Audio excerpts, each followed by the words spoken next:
Hello friends, मेरा नाम रिजवान और जैसा कि हमारा 12 डेज हमारा एक प्रोग्राम चल रहा है 12 days modern history challenge. 12 days modern history challenge, उसके तहत हमारे 4 टेस्ट हो चुके हैं, लेकिन ये पहला डिस्कशन है।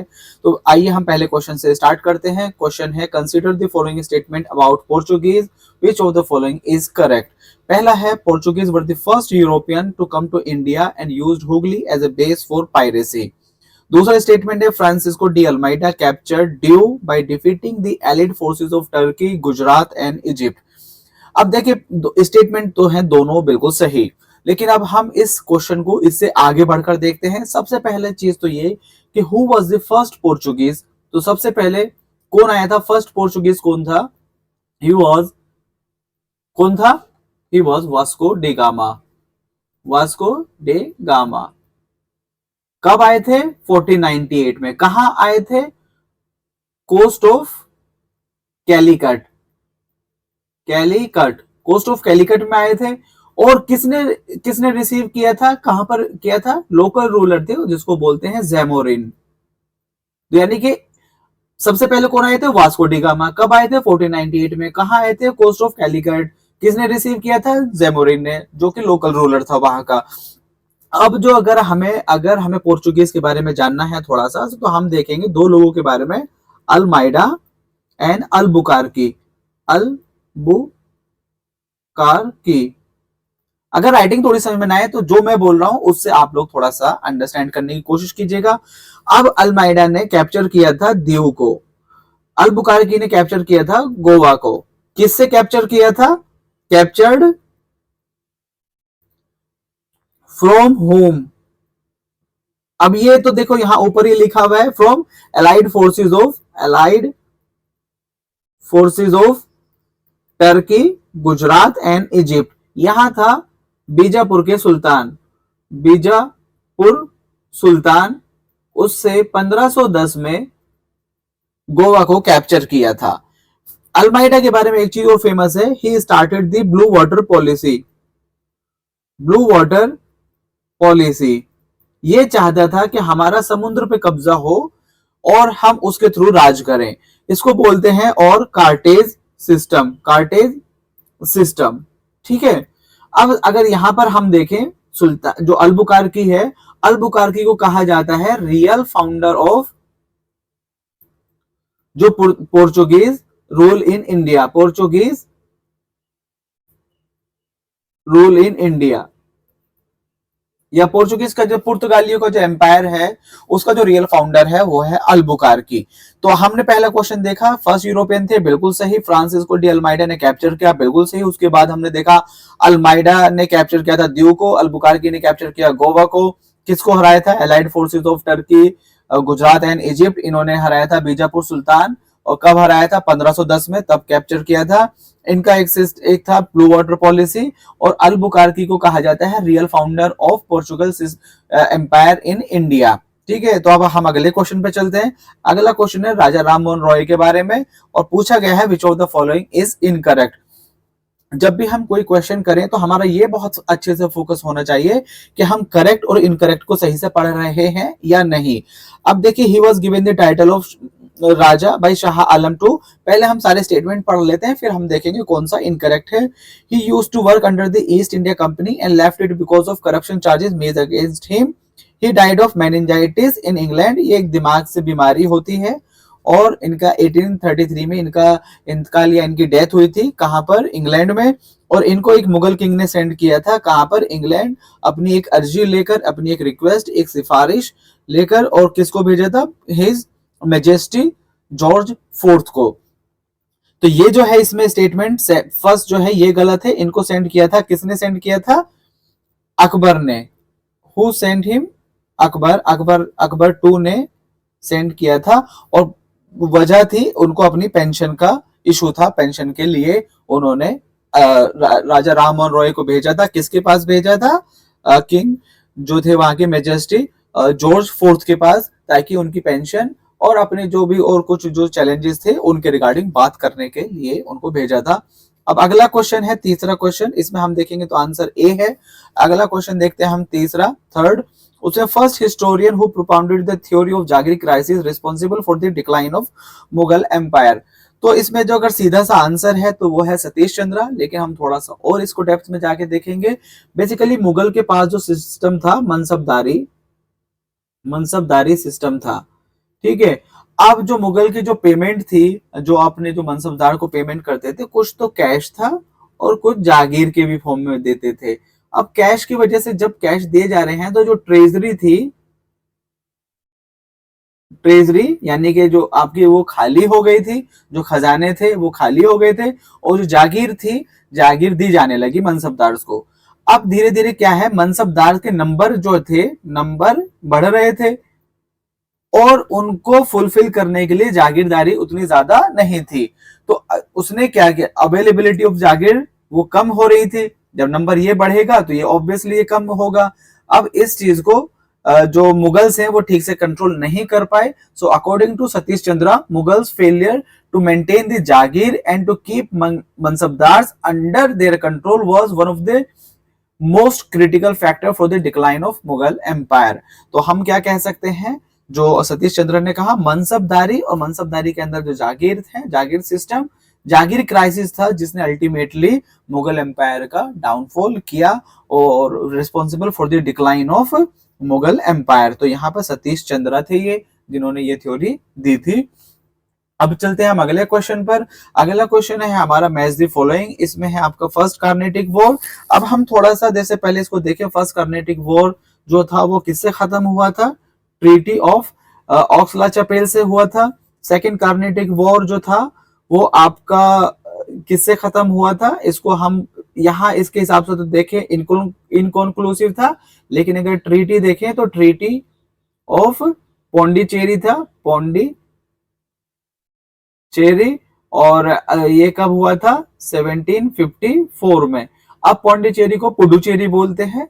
जो थर्ड कार्नेटिक वॉर है वो खत्म हुआ था ट्रीटी ऑफ पेरिस से, ये हुई थी 1763 में, और ये 1754 में, और ये जो था ट्रीटी ऑफ ऑक्सला चपेल 1748 में। ये भी कई बार क्रोनोलॉजी पूछ ली जाती है। और जो फर्स्ट मैसूर वॉर है वो ब्रिटिश ने हारा था। फर्स्ट में एंग्लो मैसूर वॉर जो था वो आपका हुआ था 1767 से 69 के बीच में, और ये खत्म हुआ था आपका ट्रीटी ऑफ मद्रास से। किससे खत्म हुआ था, ट्रीटी ऑफ मद्रास से। तो इस तरह से हम देख सकते हैं। अब आप मैच द फॉलोइंग कर लीजिए, ए का 4 है तो ये आपका सी आंसर हो जाता है। लेकिन अगर अब हम यहाँ पे इनकी क्रोनोलॉजी भी देख रहे हैं तो फर्स्ट कार्नेटिक वॉर 1748 में खत्म हुआ था, 1748 में। इसके साथ अभी इसको अगले भी क्वेश्चन है उसमें हम और फिर वहां पे इसको डिस्कस करेंगे। तो इसका आंसर सी हो जाता है।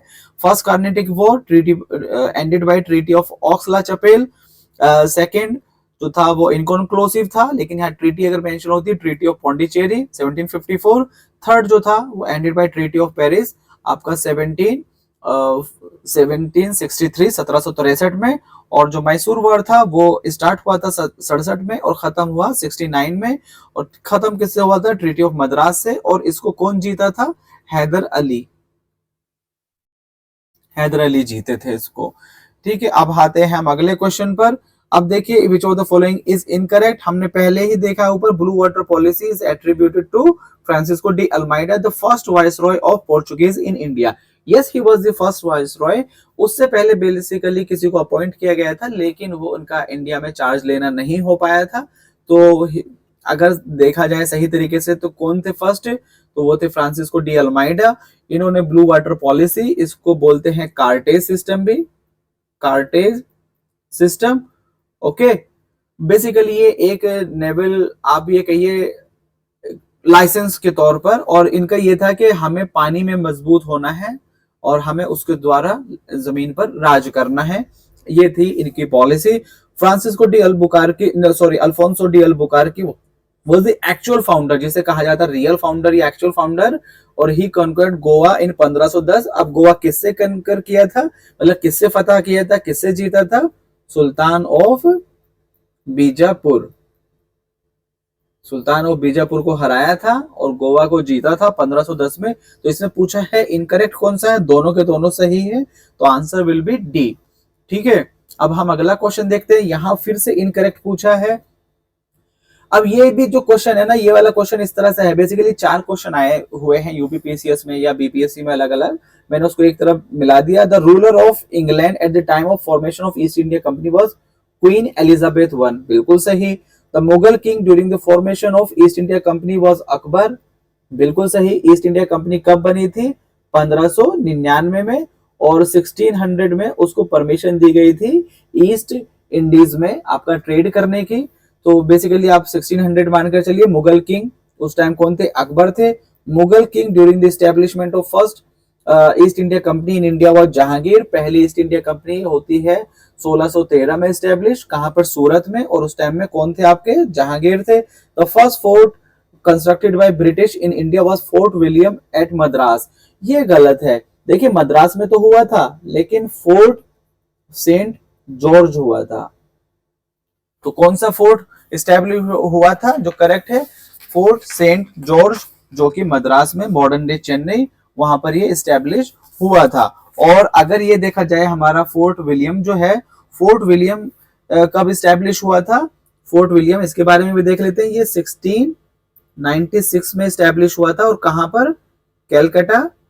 और किसने किया था? जो जिन्होंने इसको एस्टेब्लिश किया, उनका नाम था John Goldsborough. John Goldsborough Fort William establish किया 1696, 1696, कहां पर? कैलकाटा। तो यहां पर आंसर हो जाएगा डी, इनकरेक्ट, क्योंकि फोर्ट विलियम जो है वो एस्टेब्लिश हुआ था कैलकाटा में, और मद्रास में जो, यानी कि जो पहला जो फोर्ट था सबसे पहला, वो है फोर्ट सेंट जॉर्ज, और जो कि मद्रास में ही हुआ था। तो बिल्कुल आपका डी इसका आंसर हो जाएगा। Which of the following ruler help provided the Diwani to East India company? अब देखिए बेसिकली क्या होता है, बैटल ऑफ प्लासी, प्लासी के बाद होती है बैटल ऑफ बक्सर,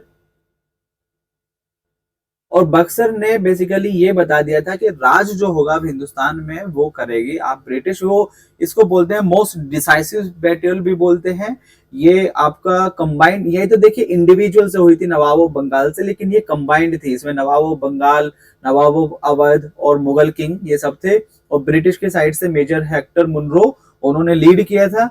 अब इसके बाद देखिए जो सबसे बड़े अभी भी हैं, जैसे कि आपका नवाब ऑफ, जैसे कि अवध हो गया, बंगाल हो गया, और मुगल किंग हो गए। मुगल, तो मुगल किंग को ही इंडिया का भी रूलर थे, तो उस टाइम में कौन थे? शाह आलम, शाह आलम टू। तो शाह आलम टू ने वो परमिशन दी थी जो आपके बोलते हैं ट्रीटी ऑफ इलाहाबाद, कब हुई थी? 1765 में। और इस ट्रीटी में शाह आलम टू ने परमिशन दी थी, यानी कि दीवानी राइट्स दिए थे कंपनी को, कि आप यहाँ जो रेवेन्यू है वो कलेक्ट कर सकते हैं। और बेसिकली अगर आप देखेंगे आगे जाके एक क्वेश्चन में, तो इसमें इवन इतना तक पूछा गया किस डेट को हुआ था, तो ये 12 अगस्त 1765 में ये ट्रीटी हुई थी, और तभी दीवानी राइट्स उसको दिए गए थे। दीवानी राइट्स ब्रिटिश को, दीवानी राइट्स, और इसको बोलते हैं आपका डुअल गवर्नमेंट भी बोलते हैं, डुअल गवर्नमेंट। डुअल गवर्नमेंट यानी कि आपका जो रेवेन्यू है वो चला गया आपका ब्रिटिश के पास, और जो एडमिनिस्ट्रेशन है, एडमिनिस्ट्रेशन वो चला गया आपका जो नवाब के पास, और ये किसके पास चला गया? ब्रिटिश यानी कि कंपनी के पास। तो इस तरह से आप देखिए ये क्वेश्चन हो गया। तो ये किसने दिया था? शाह आलम टू ने। हमने इसमें क्या देखा, ये बेसिकली कब हुई थी? ट्रीटी ऑफ इलाहाबाद 1765, अगर एग्जैक्ट डेट देखी जाए तो 12 अगस्त 1765। और ये किसके बाद? बैटल ऑफ बक्सर के बाद। बैटल ऑफ बक्सर कब हुई थी? अक्टूबर 1764 में ये लड़ाई हुई है। और इसके बाद इसमें कौन कौन थे? बेसिकली ब्रिटिश थे, ब्रिटिश के अपोजिट में थे Nawab of Awadh, Nawab of Bengal and Mughal king. Mughal king थे शाह आलम टू, और आपका बंगाल के जो नवाब थे वो थे आपके मीर कासिम, और जो अवध के नवाब थे वो थे शुजाउद्दौला। इनकी कंबाइंड फोर्सेस को मेजर हेक्टर मुनरो ने उनको डिफीट किया, और अल्टीमेटली इनके साथ ट्रीटी साइन की जिसका नाम है ट्रीटी ऑफ इलाहाबाद, और उसने डुअल गवर्नमेंट एस्टेब्लिश की। तो हमारा 7 का आंसर हो गया सी। अब हम चलते हैं अगले क्वेश्चन पर। बेसिकली ये है European powers entered into India at the time of, ये क्रोनोलॉजी है और बहुत बार ये क्रोनोलॉजी पूछी गई है, पूछी जा चुकी है, तो इसको हम एक बार देख लेते हैं। सबसे पहले पोर्चुगीज, और उसके बाद आते हैं डच, फिर आते हैं आपका इंग्लिश, फिर आते हैं आपके डेन्स, और फिर आते हैं आपके फ्रेंच सबसे लास्ट में। और फ्रेंच के बारे में एक चीज वो फेमस है, सबसे लास्ट में आए हैं और सबसे लास्ट में गए हैं। ये कब आए? 1498। और डच आए हैं आपके 1602, इंग्लिश आए हैं 1609 में। कैप्टन हॉकिंस आए थे जहांगीर के कोर्ट में, लेकिन परमिशन कुछ साल के बाद मिली थी। और डेन्स आए हैं 1620 में, और जो आपका जो फ्रेंच है वो आए हैं 1668 में इंडिया में आए हैं। कंपनी स्टैब्लिश हुई थी 1664 में, पहले 67 में एक उनको भेजा गया था। 67, 68, 67 में अपना जो एनवॉय है या फिर आप कहिए कि अपना दूत है उसको भेजा गया था, और 68 में पहली कंपनी स्टैब्लिश हुई थी सूरत में। तो अब हम ये चीज देख सकते हैं। पोर्चुगीज एक बार रिवाइज कर लेते हैं। पोर्चुगीज 1498 में सबसे पहले आए थे। डच 1602 में, Dutch East India company of Netherland थी ये, और इन्होंने आपका 1602। इंग्लिश आए 1609 में। डेन्स बेसिकली ये बहुत जल्दी चले गए थे वापस, और इनका जो मेन काम था, मेन जो फंक्शन था इनका, वो रिलीजन पर बेस्ड था, रिलीजन ना कि ट्रेड। ये मिशनरी काम के लिए ज्यादा जाने जाते हैं। फ्रेंच आपका सबसे लास्ट में आए हैं और सबसे लास्ट में इंडिया से गए हैं। अब एक क्वेश्चन ये भी बनता है बेसिकली, जो इसके बारे में पूछा जा चुका है फ्रेंच के बारे में, जैसे अभी हमने यहाँ पर ये पूछा था कि ईस्ट इंडिया कंपनी के टाइम में कौन कौन थे। तो जो फ्रेंच ईस्ट इंडिया कंपनी थी, तो उस टाइम वहां के जो किंग थे, पहले तो इसको स्टैब्लिश किसने किया? कोलबर्ट ने स्टैब्लिश किया, मिनिस्टर थे ये। और जो किंग थे LOUIS लुइस 14 वहां पर किंग थे, उस टाइम में इसको स्टैब्लिश किया गया। और फिर इस तरह से, तो आप यहाँ पे क्रोनोलॉजी देख लीजिए। सबसे पहले देखिए पोर्चुगीज है यानी कि 4th, और फिर दूसरे नंबर पर आपके डच हैं। तो आपका डच हो गया 4213। इस तरह से आप ये आपका क्वेश्चन सही हो गया। ठीक है, अब हम अगले क्वेश्चन पे चलते हैं। अगला क्वेश्चन है, which of the following was the first European to initiate the policy of taking part in quarrels of Indian principalities with the view. Basically ये क्या है कि दूसरे के घर में घुसना है, उनके अंदर जो प्रॉब्लम हो रही है उसमें इंटरफेयर करना है, और इंटरफेयर इस हद तक कर देना है कि फिर बाद में उन्हें अपने ही कंट्रोल में ले लेना है। ये था आपका डुप्लेक्स का, और बाद में इसको फिर ब्रिटिश ने भी इस पॉलिसीज को अपनाया। अब आप देख लीजिए जैसे कार्नेटिक वॉर है ना, तो वो नवाब के जो नवाब था वहां का, बेसिकली एक ग्रुप की तरफ तो ब्रिटिश हो रहे हैं, एक ग्रुप की तरफ फ्रेंच हो रहे हैं, उनको लड़वा रहे हैं, उनका साथ दे रहे हैं। लेकिन ऐसा नहीं कि वो नवाब का साथ दे रहे हैं, वो तो अपनी हेजेमनी बनाना चाह रहे थे, अपना कंट्रोल बनाना चाह रहे थे। तो इस चीज को इस तरह से है। तो सबसे पहले किसने स्टार्ट किया था? डुप्लेक्स ने, और बाद में इसको ब्रिटिश ने भी बहुत बड़े लेवल पे इसको फॉलो किया, और अल्टीमेटली इंडिया में जो उनका रूल है वो इसी चीज पर है। तो अब हम अगला क्वेश्चन देखते हैं। Which of the following statement about French East India Company is incorrect? French East India Company was formed in 1764 by Colbert. हमने ऊपर देखा है, बिल्कुल सही। French East India Company was constituted in the reign of Louis XIV. ये भी बिल्कुल सही, हमने ऊपर देखा था। French East India Company was sent to expedition to India under Francois Caron. ये एक जगह मैंने एक क्वेश्चन देखा था, इसलिए इसका नाम भी लिखा, अदरवाइज बहुत इंपॉर्टेंट नहीं है कि आप हर चीज को ही ऐसे रटने लगे। लेकिन मैंने एक क्वेश्चन में देखा था, फ्रैंकोइस कैनन 1667 में ये आए थे। First French east India company was established 1668 में हुई है, बिल्कुल सही। लेकिन मसूलीपट्टनम में नहीं, सूरत में। तो अब अगर फ्रेंच ईस्ट इंडिया कंपनी या इंग्लिश ईस्ट इंडिया कंपनी के ऊपर कोई भी क्वेश्चन आता है, किसके टाइम में बनी, कब बनी, कैसे बनी, कौन आया, कहाँ पे पहली फैक्ट्री, तो ये आपका गलत नहीं होना चाहिए। अब है हमारा अगला question, question number 11। Who was the first to bring the printing press in India? ये पोर्चुगीज थे। जब पोर्चुगीज सबसे पहले आए हैं, ये प्रिंटिंग प्रेस लेकर आए। और क्यों लेकर आए थे? इनको बेसिकली बाइबल प्रिंट करनी थी। क्या प्रिंट करना था? बाइबल प्रिंट करना था, और उसको स्प्रेड करना था। बेसिकली कोई भी जो यूरोपियन पावर है ना, यूरोपियन पावर, वो 3G के लिए आए थे इंडिया, मतलब कहीं भी गए वो 3G के लिए, गोल्ड, ग्लोरी एंड गॉड। तो ये जो गॉड वाला है रिलीजियस मिशनरी, आपका बाइबल के प्रिंट और उसको ताकि लोगों में डिस्ट्रीब्यूट किया जा सके, इसलिए ये प्रिंटिंग प्रेस लेकर आए थे। अगला क्वेश्चन, ट्रीटी ऑफ ऑक्स-ला-चैपेल 1748, इसमें कौन सा करेक्ट है? अब देखिए यहाँ पे सेकेंड कार्नेटिक वॉर खत्म हुआ था, ये गलत है। सेकेंड कार्नेटिक वॉर जो है वो 1749 टू 54 तक चला है और ये खत्म हुआ था ट्रीटी ऑफ पौंडीचेरी से। जो ट्रीटी ऑफ ऑक्स-ला-चैपेल है इससे खत्म हुआ था फर्स्ट कार्नेटिक वॉर, जो चला था 1742 से 48 तक। 48 में ये खत्म हुआ है, वहीं पे एक ट्रीटी हुई है 1748 में। और ब्रिटिश गॉट बैक मद्रास, बिल्कुल सही।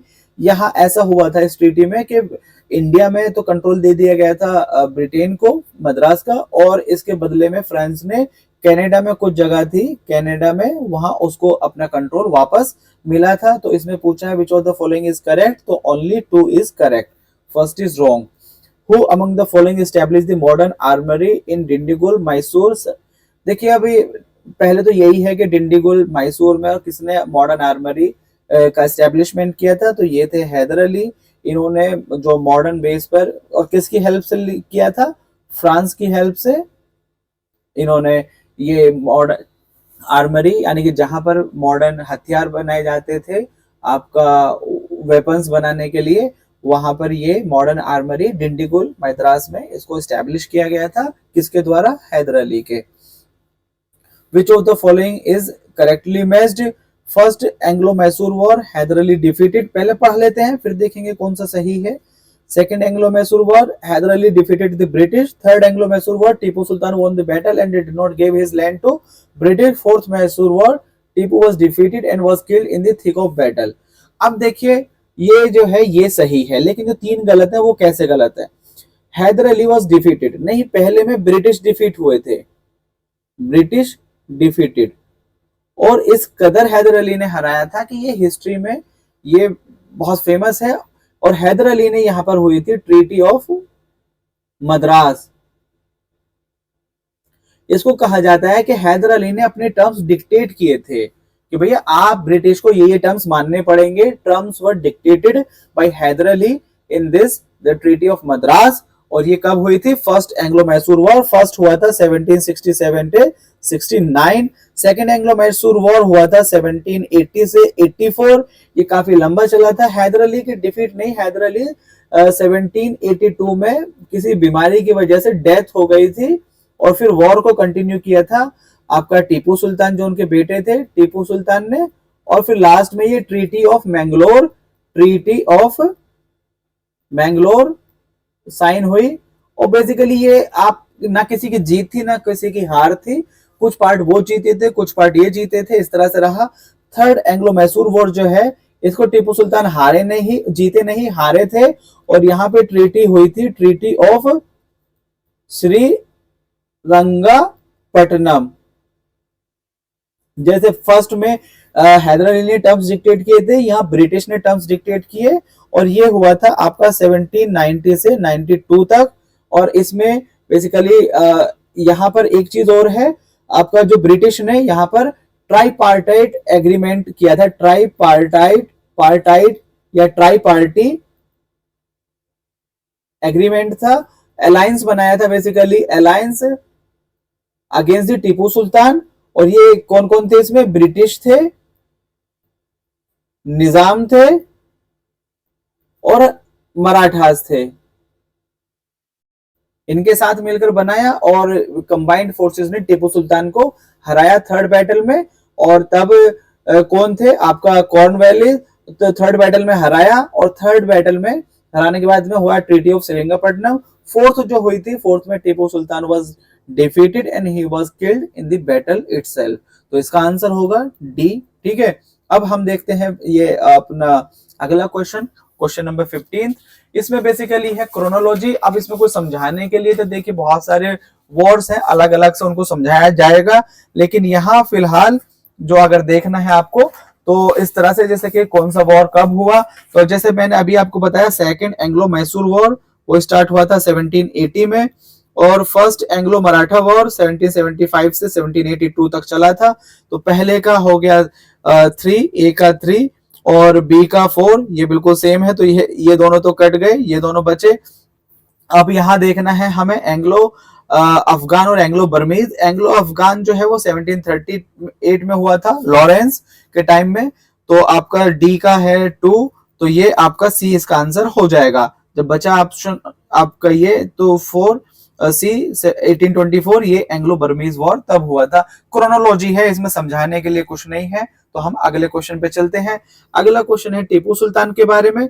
ही established embassies in foreign countries और मॉडर्न लाइन। बिल्कुल सही, जैसे कि फ्रांस में हो गया, आपका तुर्की, यहाँ कई सारी कंट्रीज थी जहां पर टीपू सुल्तान ने अपनी एम्बेसीज एस्टेब्लिश की थी। और he planted treaty of liberty at Dindigul in 1794। ये भी सही है, ये भी सही है, ये गलत है। ये कहां पे प्लांट किया था? श्रीरंगापट्टनम में, श्रीरंगापट्टनम। ठीक है, तो इसमें आपका विच of the following is correct? Only 1 is correct. 2 क्यों गलत है? क्योंकि डिंडीगुल नहीं, श्रीरंगापट्टनम में किया था, तो ये गलत हो गया इस चीज को। अब हम इससे अगले क्वेश्चन पे चलते हैं।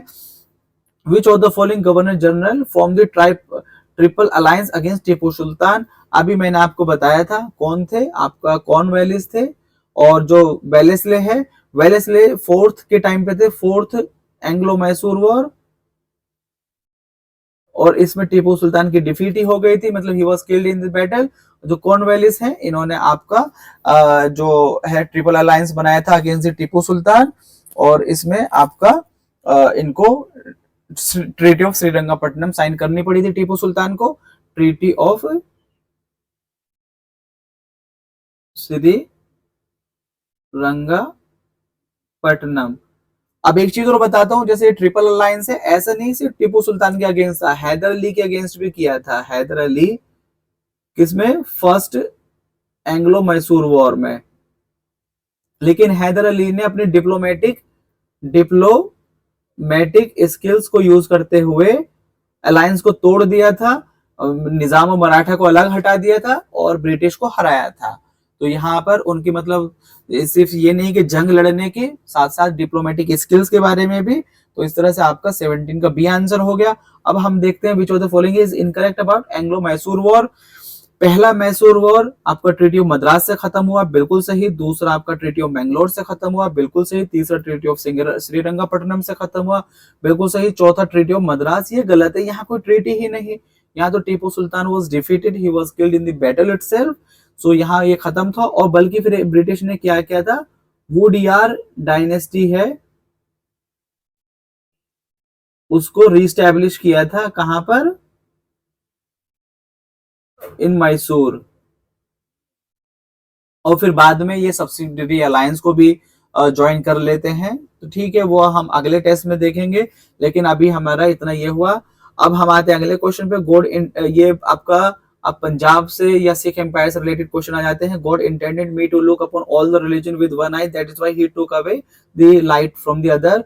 जो महाराजा रंजीत सिंह है वो एक आंख से देख पाते थे, और उन्होंने ये बहुत फेमस लाइन दी थी कि भगवान चाहते हैं कि मैं सबको एक ही आंख से देखूं, इसलिए उन्होंने मेरी एक आंख से रोशनी ले ली। ये महाराजा रंजीत सिंह का है, जो कि फाउंडर है आपका सिख एम्पायर के। महाराजा रंजीत सिंह के बारे में क्या क्या चीजें, इनमें से कौन सा गलत है? तो यानी कि बाकी 3 ठीक है। अब देखिए, his capital of kingdom of Maharaja Ranjit Singh was Amritsar. अभी पढ़ लेते हैं। ही बिलोंग टू सुकर चकिया मिस्र, ये भी ठीक है, ये ठीक है। Ranjit Singh got famous Kohinoor diamond from Shah Shuja. ये इनकी हेल्प करने के लिए इनको कोहिनूर डायमंड दिया गया था। अपने ही इनके भाई ने इनके खिलाफ विद्रोह कर दिया था गद्दी के लिए, तो लेकिन उनको हेल्प चाहिए थी। हेल्प किसने की? महाराजा रंजीत सिंह ने। लेकिन रंजीत सिंह को क्या दिया गया? कोहिनूर। ये भी सही है। और सक्सेसर जो थे महाराजा रंजीत सिंह के, वो खड़क सिंह थे। खड़क सिंह इनके बेटे हैं। और ये गलत है, क्योंकि जो इनकी कैपिटल थी वो अमृतसर नहीं, लाहौर थी। क्या थी कैपिटल? लाहौर। तो महाराजा रंजीत सिंह की कैपिटल थी लाहौर। ये किस मिसल से बिलोंग करते थे? सुकर चकिया। और ये क्वेश्चन आ चुका है, इसलिए इसको इंपॉर्टेंट है। उनको कोहिनूर हीरा मिला था, लेकिन किसने दिया था? शाह शुजा। शाह शुजा कहाँ के रूलर थे? अफगानिस्तान। ठीक है। और इनका सक्सेसर कौन थे? खड़क सिंह। खड़क सिंह कौन थे? इनके बेटे थे। अब चलते हैं हम अगले क्वेश्चन पे। यहाँ किसने फॉर्म किया था कैलकाटा को? क्वेश्चन है John Surman, Vasco da Gama, Warren Hasting, Job Charnock. Job Charnock जो है, जॉब चार्नोक इन्होंने किया था, और इनको बेसिकली इनको वहां जो बंगाल का सूबेदार था उसने परमिशन दी थी कि आप जो है कुछ गांव को ले सकते हैं, उनका बेसिकली जमींदारी कुछ गांव की खरीद सकते हैं। तो इन्होंने 3 गांव थे उनकी इन्होंने जमींदारी ली थी। सुतंती, सुतंती हो गया, कालीकाता, कालीकाता एंड गोविंदपुर। तो जॉब चार्नोक ने ये 3 गांवों की जिम्मेदारी ली, इनको एस्टेब्लिश किया। यहाँ पर इन्होंने फोर्टिफिकेशन, ये अल्टीमेटली इनकी कैपिटल बनी, और ये किस में कन्वर्ट हो गया फिर लेटर ऑन? कलकत्ता सिटी में। तो कलकत्ता सिटी का जो फाउंडर है वो है जॉब चार्नोक। और इन्होंने कौन कौन से विलेज थे ये भी क्वेश्चन आ चुका है, कौन कौन से विलेज थे। देखिए अगला क्वेश्चन है सुतंती, कालीकाता, गोविंदपुर। तो यहाँ पर डी आंसर है, यहाँ पर सी आंसर है। अब हम चलते हैं अगले क्वेश्चन पर। Who was the last ruler of Sikh empire? Sikh empire के जो लास्ट रूलर थे वो थे दिलीप सिंह। ये 1843 से 1849 तक रहे। सेकंड जो आपका एंग्लो सिख वॉर था, सेकंड एंग्लो सिख वॉर, उसके बाद जो डलहौजी था, डलहौजी ने इसको एनेक्स कर लिया था जो सिख एम्पायर था, और ये दुलीप सिंह को पेंशन पे भेज दिया गया था। अल्टीमेटली जो लास्ट रूलर थे सिख एम्पायर के वो थे दुलीप सिंह। और एक है ये बड़ा फेमस कोट होता है ब्लैक हॉल ट्रेजेडी, किससे रिलेटेड है? तो ये बेसिकली आपका 1756 में हुई थी, ये बैटल ऑफ प्लासी से पहले। और ये एक वो इंसिडेंट है जिसको आपका ब्रिटिश ने यूज किया गया था आपका नवाब ऑफ बंगाल के अगेंस्ट, सिराजुद्दौला के अगेंस्ट, सिराज उद्दौला के अगेंस्ट अपना बेस बनाने के लिए। और ये सिराजुद्दौला के टाइम में हुआ था। इसमें क्या था, 146 जो ब्रिटिश प्रिजनर थे उनको एक कमरा जिसको काफी छोटा बोला जाता है 18 बाई 18 फीट, उसमें इनको भर दिया गया था। रात भर उसमें रहे थे, और इतनी गर्मी या ह्यूमिडिटी थी तो सुबह तक काफी सारे लोगों की डेथ हो गई थी। इसको बोला जाता है ब्लैक होल ट्रेजेडी के नाम से। कभी क्वेश्चन पूछ लिया जाए और आप कुछ और ही इसका आंसर लगाएं तो ब्लैक होल ट्रेजेडी किसके टाइम में? सिराजुद्दौला ने। और कब? 1756, और जून का महीना था। अगला क्वेश्चन है who abolish dual government in Bengal? अब जो डुअल गवर्नमेंट बनी थी वो बनी थी रॉबर्ट क्लाइव के टाइम में, रॉबर्ट क्लाइव। और किसने परमिशन दी थी? शाह आलम टू। कौन थे ये? मुगल किंग। लेकिन इसमें दिक्कत होने लगी थी तो इसको खत्म किसने किया? आपका किया वॉरेन हेस्टिंग ने। ये 1772 में जब गवर्नर जनरल बने 1772, तो इन्होंने सबसे पहले ये क्या खत्म किया? डुअल गवर्नमेंट को खत्म किया वॉरेन हेस्टिंग ने। ठीक है। अब battle field of Plassey, Plassey जो है ये कहां पर है स्थित?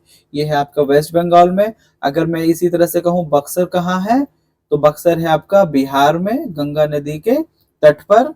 ठीक है। अब हम आगे चलते हैं। First decisive military success of British in India which mark bye, वो मैंने आपको पहले भी बताया ऊपर कि जो एक ऐसी बैटल थी जिसने ब्रिटिश का वर्चस्व बना दिया था इंडिया में, वो थी बैटल ऑफ बक्सर। ऐसे तो देखिए जो बैटल ऑफ प्लासी है उसमें भी जो ब्रिटिश जीते, लेकिन उसमें ब्रिटेन जो है ना वो सिर्फ बंगाल के नवाब के अगेंस्ट था, बंगाल नवाब। लेकिन जो बक्सर थी ना, बक्सर में क्या था? अवध, बंगाल एंड मुगल, ये तीनों कंबाइंड फोर्स थी ब्रिटिश के। ब्रिटिश की साइड से कौन लीड कर रहे थे? हेक्टर मुनरो, ये लीड कर रहे थे। इन्होंने आपको कंबाइंड फोर्सेस को हराया कब? 1764 अक्टूबर। और इसके बाद होती है आपकी ट्रीटी ऑफ इलाहाबाद, इलाहाबाद। और ट्रीटी ऑफ इलाहाबाद कब होती है?